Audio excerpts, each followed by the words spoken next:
trying to play Tyson. Tyson. Yeah, Tyson. Mike That's Tyson right. beat Okay. knockout Leon Spinks. Less than 1 minute in the first round. Tonight we got a lot of fighters. We got Vinny Matalone, upcoming heavyweight. We got Iran Barkley here, Juan Laporte. A lot of great fighters. Jake LaMotta. I saw him 2 months ago in Il Vagabondo.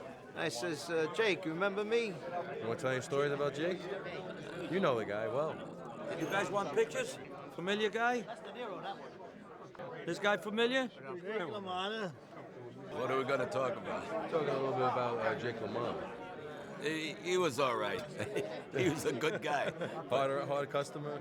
Yeah, tough guy. Who's going to balance him out, right? Good luck, people. LaMotta fighting out of a half crowd. Reeves is up against a tough fighter, a man who doesn't know how to back up. I remember my dad when I was a youngster, and we used to watch fights in the movies or whatever it be. My dad would always say, Jake LaMotta is one of the best.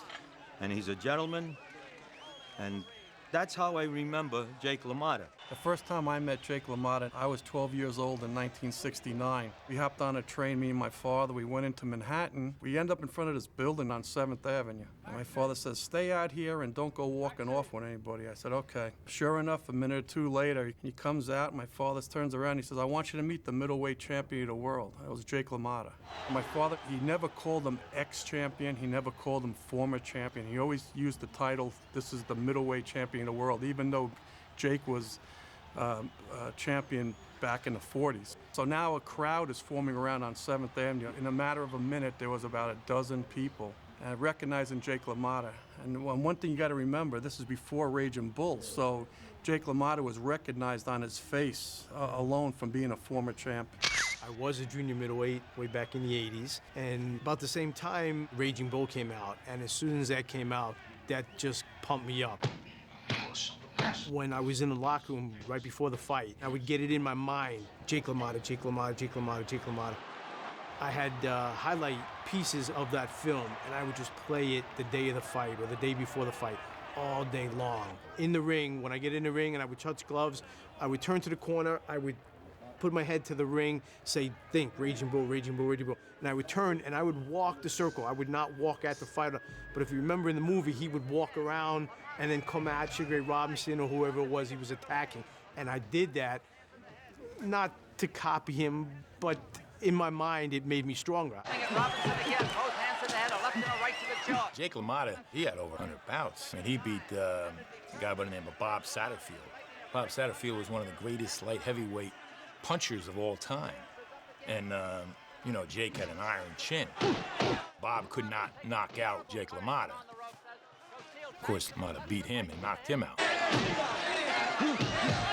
guy that used to come here all the time by the name of Joe Maselli. Now, Joe Maselli fought 12 world champions. And he says, there's only one man I would never want to fight. He said, it was Jake LaMotta. I said, why? He says, he was like an animal. When Raging Bull came out, a lot of his close friends told me the picture did not give it justice how bad he was. 1940, 42, 43. I was training in Bobby Gleason's gym on 149th Street and 3rd Avenue.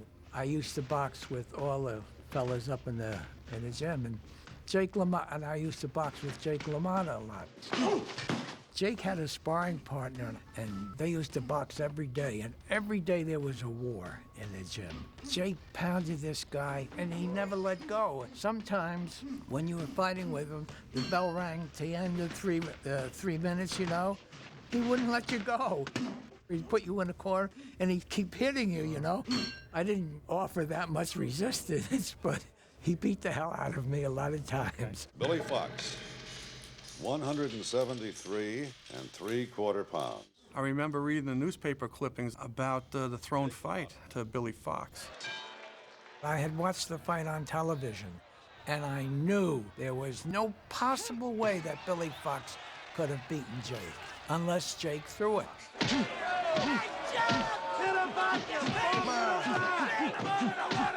Anyone familiar with boxing would recognize that that wasn't Jake LaMotta in the ring.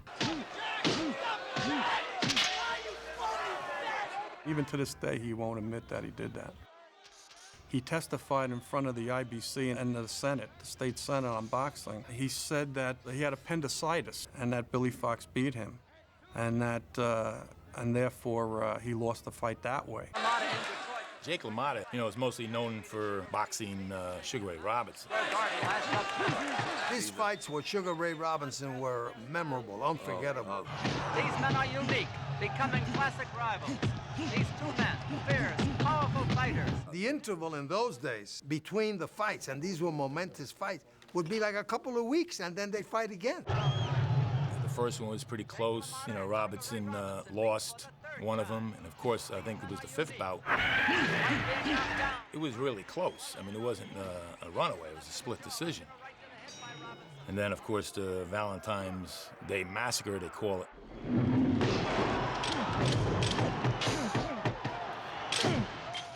In the first more than half the fight, actually, Jake LaMotta was doing all right.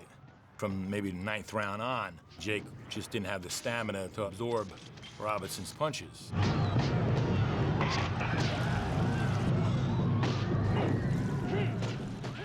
Yeah, but he couldn't knock him out. He never got me down. Jake, he was only floored once in his whole career, and that was by Danny Nardico.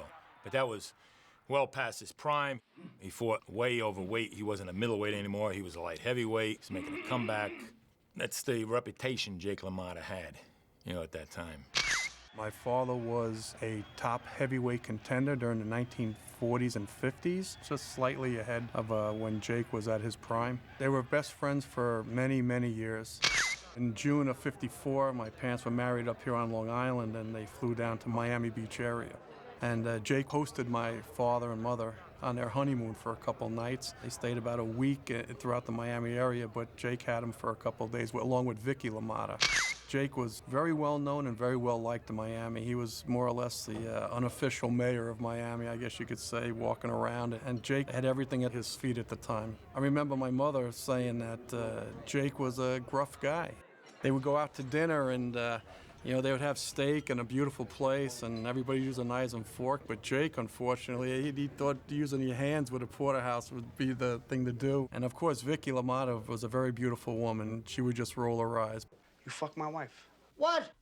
You fucked my wife. He had a filthy mouth because he grew up that way.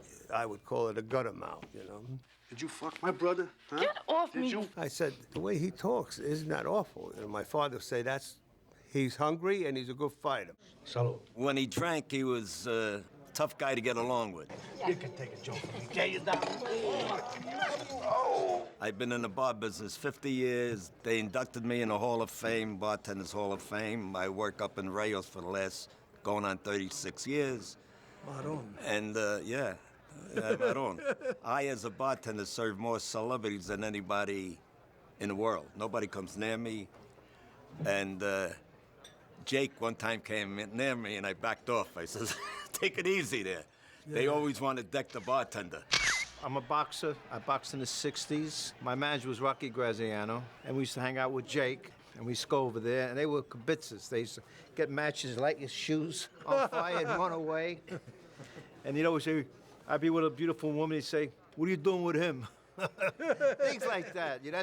That was Jake. Good evening, ladies and gentlemen. I haven't seen so many losers since my last fight at Madison Square Garden. One of the first times I met him, I was going out with this woman who became my wife. And we went to this place. He was going to be the nightclub entertainer. We get there, and he says, Henry, we got 2 seats for you. 2 seats in the middle or 2 seats right by the stage. And I says, well, maybe in the middle. And my wife says, girlfriend at the time, says, I want to sit by the stage. I said, you're a blonde, and you're kind of attractive. I mean, I don't know what's going to happen if Jake comes out. Oh, don't worry about it, she says. So she sat right here, right there. She's waiting. All of a sudden, Jake comes out, walks right up to her and says, hello, Blondie. There was a time at the Jake LaMotta's Lounge on 21st Street and Collins Avenue, Miami Beach. Formerly, it used to be called the 500 Club. It was a striptease house. How old are you? 21. Can you prove that you're 21? Prove it to me. I was there, and I was surprised that when the girl blew the whistle on Jake. You recognize this girl? This girl looked every bit of 21 years old. She's 14. Come on, put on your shoes, Jake. Jake was in jail. And my father told me, go get him. Get this to his lawyer to bail him out. And that's what happened with that particular situation. Over the years, as far as reading about him or different things about him, nobody in this world is perfect. He tried to be perfect.